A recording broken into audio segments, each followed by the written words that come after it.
Hey guys! Tonight we're journeying into the gilded, perfumed and frankly terrifying world of male favourites in Imperial China.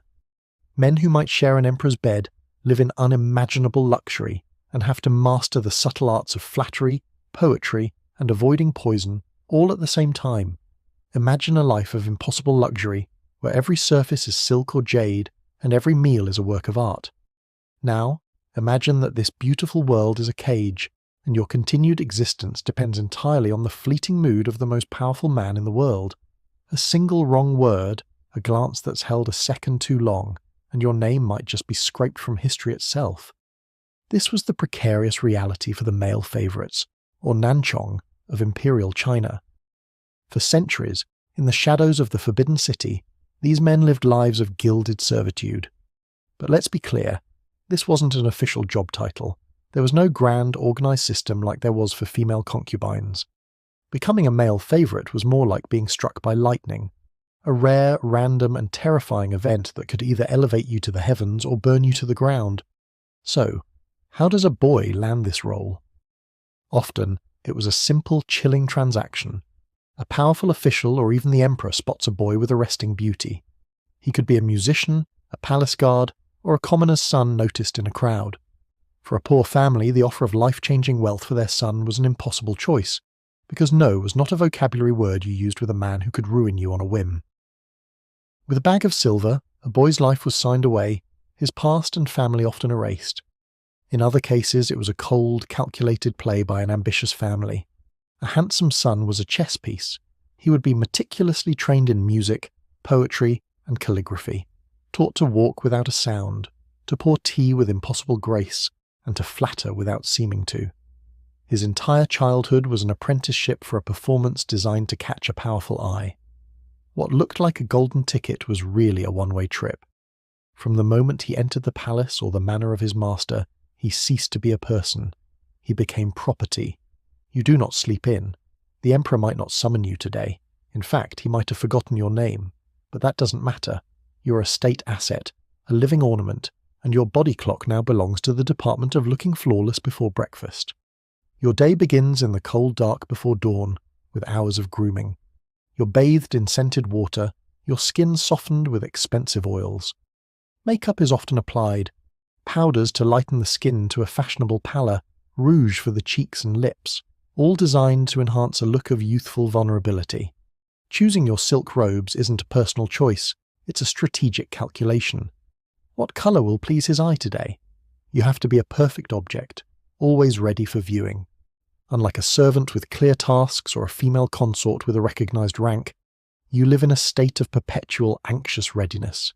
You're a human emergency boredom kit.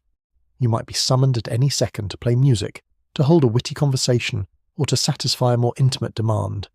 You must be endlessly charming and utterly compliant. Your life is profoundly isolating. Cut off from your past, you're surrounded by people but completely alone, a beautiful moon reflecting a powerful sun, and in the silence of your lavish, lonely rooms, you spend hours just waiting. Waiting for a summons, waiting for a sign of approval, waiting for a signal that you haven't been forgotten. Yet. The imperial court was a treacherous landscape of shifting alliances and silent, deadly power plays, and you, the male favourite, have been dropped right in the middle of it with no title, no legal rights, and no allies. The empress has a rank. The lowest female concubine has a rank. You're a line item in the emperor's personal budget, filed under miscellaneous luxuries. This makes you a target for everyone. The female concubines see you with a special kind of contempt, reserved for a rival who threatens their career prospects. An emperor distracted by you is an emperor not visiting their quarters, which pushes back their deadline for producing an heir and securing their own future. A spilled cup of tea isn't an accident, it's a message. And yes, food poisoning was a terrifyingly common method for rivals to clear the field. Then there are the eunuchs. As the castrated servants who ran the palace, eunuchs held immense unofficial power. They were the gatekeepers, the schedulers, and the eyes and ears of the inner court. A friendly eunuch might see you as a tool to gain influence.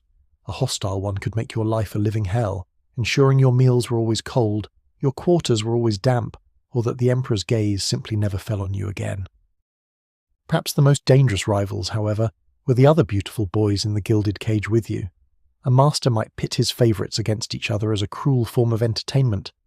This created an atmosphere of intense paranoia. A kind word could be a trap. A shared secret could become a weapon. Trust was a fatal mistake.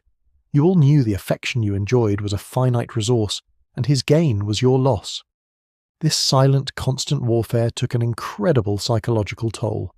If you find this glimpse into the dark side of history compelling, take a moment to subscribe and hit the like button.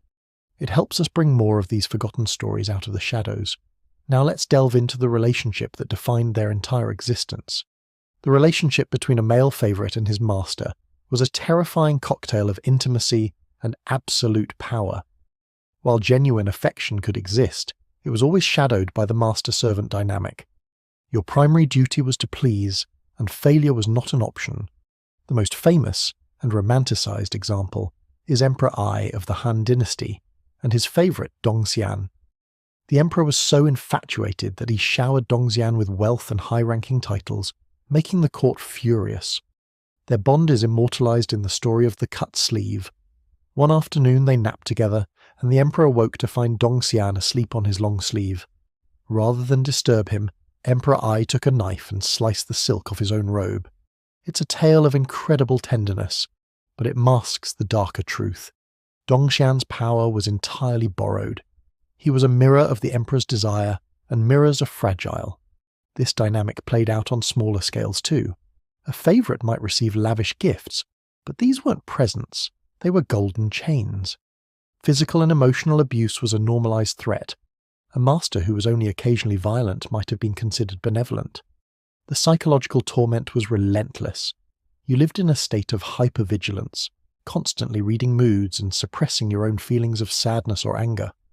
Historical records from the Ming Dynasty hint at cases of male favourites taking their own lives, deaths often covered up as accidents. Your life was a performance on a stage full of landmines. The applause was intoxicating, but a single wrong step could be the end. For a male favourite, favour was a fleeting season, and winter was always coming.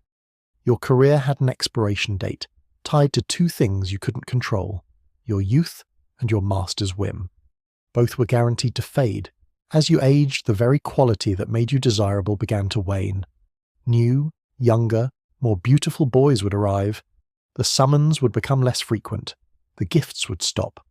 You'd be moved to less desirable quarters.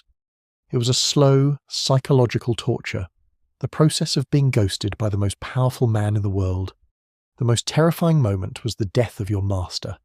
Unlike a widowed empress, who held a respected status, a male favourite was left completely exposed.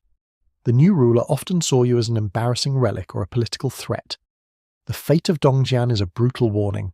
On his deathbed, Emperor Ai, in a desperate act of love, supposedly suggested Dongxian should succeed him. The moment the emperor died, the court officials who had long resented Dong's power struck. They ignored the emperor's wish, stripped Dongxian and his family of everything, and forced him and his wife to commit suicide. He was 22. This was a common, though not universal, fate. A discarded favourite might be quietly assassinated. Some were charged with fake crimes and executed. Many were simply cast out, unprepared for a world that required skills other than being beautiful. Some were sent to monasteries, a life sentence of lonely exile. The final death was their erasure from the records. Their names were struck, their portraits burned. They became ghosts, their stories swallowed by the silence of the Forbidden City's walls. The story of the male favourite in Imperial China is a chilling look into the darkest corners of absolute power. It's a story of human beings treated as objects, their worth measured only by their beauty and their ability to please. They were adored one moment and discarded the next. Their lives a testament to the brutal nature of favour in a world without rights. History tends to bury its most uncomfortable truths, and for centuries the stories of these boys were often recorded in whispers and euphemisms. But their echoes remain, in a half-forgotten poem, a court rumour, in the story of a sleeve cut from a robe. Their lives, though often tragic, are a vital chapter in the human story, a stark reminder of the devastating cost of a system that values power over people. What does it tell us about our own world that societies can so easily exploit people and then erase them from memory when they become inconvenient? Let me know your thoughts in the comments below, and if you want to keep exploring the hidden side of history, make sure you're subscribed to the channel. Thank you for watching.